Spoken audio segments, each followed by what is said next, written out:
Hello दोस्तों, कैसे आप लोग। मैं उम्मीद करता हूं कि आप लोग अच्छे होंगे। अगर आप लोग भी बिहार से हैं और बिहार होमगार्ड वैकेंसी का अगर आप लोग इंतज़ार कर रहे हैं, प्लस में आप लोग 10वीं पास और 12वीं पास हैं, तो आपके लिए ये काफ़ी सुनहरा मौका आ चुका है।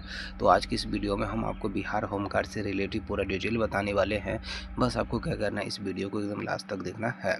बिहार होमगार्ड वैकेंसी 2026 होमगार्ड विभाग वर्ष 2026 में नई भर्ती प्रक्रिया शुरू करने की तैयारी की जा रही है, जिसके अंतर्गत राज्यवार हजारों पदों पर योग्य उम्मीदवारों का चयन किया जाएगा।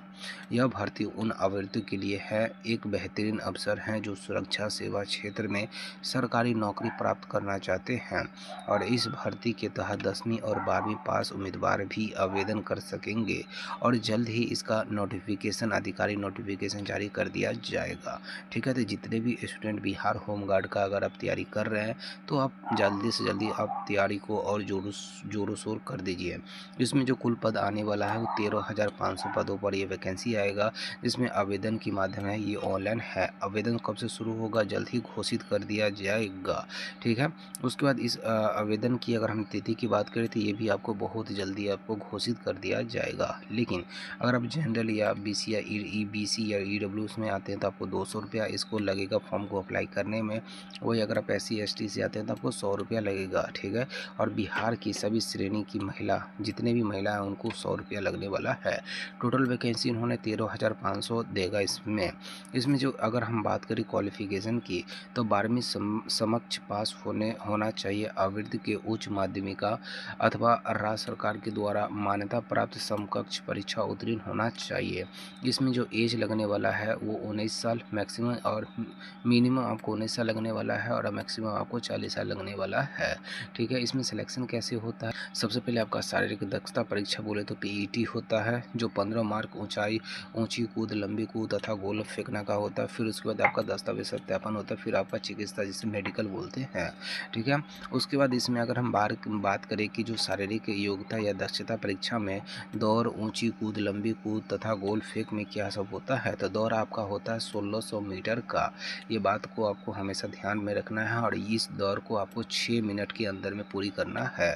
ठीक है, उसके बाद अगर हम बात करें, जो उम्मीदवार 6 मिनट से अधिक समय लेगा उन्हें असफल माना जाएगा और दौड़ के लिए कोई अंक नहीं दिया जाएगा। ओके, उसके बाद 4 फीट से अगर कम कूदते हैं तो आपको 0 अंक मिलेगा। अगर 4 फीट 3 इंच कूद जाते हैं तो आपको 1 अंक मिलेगा। वही 4 फीट 6 इंच कूदते हैं तो आपको 2 अंक मिलेगा। 4 फीट 9 इंच कूदते हैं तो आपको 3 अंक मिलेगा। वही अगर 5 फीट कूदते हैं तो आपको 4 अंक। 5 फीट से अगर आप अधिक कूद जाते हैं तो आपको 5 अंक मिलने वाला है। ठीक है, वही चीज़ लंबी कूद में अगर बात करें तो लंबी कूद में आपको कितना फीट कूदना है आप देख सकते हैं। अगर आप 16 फीट से भी अगर अधिक कूद जाते हैं तो आपको 5 अंक मिलने वाला है। वही अगर हम बात करें गोला फेंकने का, अगर 20 फीट से आप अधिक गोला फेंक देते तो फिर आपको 5 अंक मिलेगा। तब जितना अंक ज़्यादा फेंकिएगा दूरी, तो उतना आपको अंक मिलने वाला है। उसके बाद अगर हम बात करें फीमेल की, कि आपको दौड़, ऊंची कूद, लंबी कूद तथा गोल कैसे फेंक सकते हैं, तो फीमेल के लिए 800 मीटर का दौड़ होता है। कितना मिनट के लिए, महज 5 मिनट के लिए। ठीक है, जिसमें अगर हम बात करें, अगर फीमेल अगर 5 फीट से अधिक ऊंची कूद करती है तो उनको 5 अंक मिलेगा। ठीक है, वही अगर लंबी कूद की बात करें तो 13 फीट से अगर अधिक हैं तो फिर उनको 5 अंक मिलेगा। वही अगर गोला फेंक में बात करें, अगर 14 फीट से अधिक अगर वो गोला फेंकती हैं तो आपको 5 अंक मिलेगा। ठीक है, उसके बाद अगर मेडिकल टेस्ट की बात करें तो मेडिकल टेस्ट में क्या सब होता है, देखिए, शारीरिक योग्यता परीक्षा पास करने वाले उम्मीदवारों का मेडिकल टेस्ट होगा। इसमें आँख को जाँच किया जाता है, कलर ब्लाइंडनेस को जाँच किया जाता है, सुनने की क्षमता को जाँच किया जाता है, फ्लैट कूद का नॉनकिंग नहीं, उसके बाद हकलाहट और अन्य शारीरिक मापदंडों की जांच होगी। मेडिकल बोर्ड द्वारा योग्य पाए गए उम्मीदवारों को मेडिकल फिट घोषित कर दिया जाता है। अगर किसी उम्मीदवार को मेडिकल बोर्ड के टेस्ट पर कोई आपत्ति है तो वे 24 घंटे या 1 कार्य दिवस के अंदर जिला पदाधिकारी या उनके द्वारा अधिकृत अधिकारी के सामने अपील दाखिल कर सकते हैं। और इस अपील का फैसला जिला पदाधिकारी द्वारा बनाया गया मेडिकल बोर्ड, जिसके अध्यक्ष मुख्य चिकित्सा अधिकारी होंगे, द्वारा 1 हफ्ते के अंदर तक दिया जाता है। देर से दाखिल की गई अपील मान्य नहीं किया जाता है। ओके, तो ये सब आपको देख लेना है।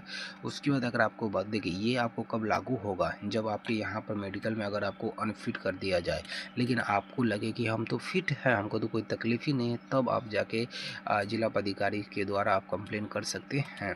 उसके बाद जब इस फॉर्म को अप्लाई कीजिएगा तो इसमें डॉक्यूमेंट जो लगेगा, सबसे पहले आपके पास आधार कार्ड होना चाहिए, फिर आपके शैक्षणिक प्रमाण पत्र होना चाहिए, वो जाति प्रमाण पत्र लगेगा। अगर आप बीसी या ईबीसी में आते हैं तो आपको एनसीएल लगेगा।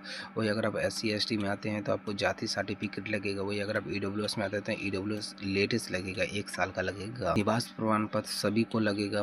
पासपोर्ट साइज आपका फोटो लगेगा। सक्रिय मोबाइल नंबर लगेगा, जो नंबर चालू होगा। फिर प्लस में आपको ईमेल आईडी भी लगेगा। तो ये फॉर्म आने के बाद इस फॉर्म को आप जल्द से जल्द अप्लाई कर लीजिएगा। तो आप जितना एक्टिव रहेंगे उतना ही आपके लिए काफ़ी अच्छा होगा।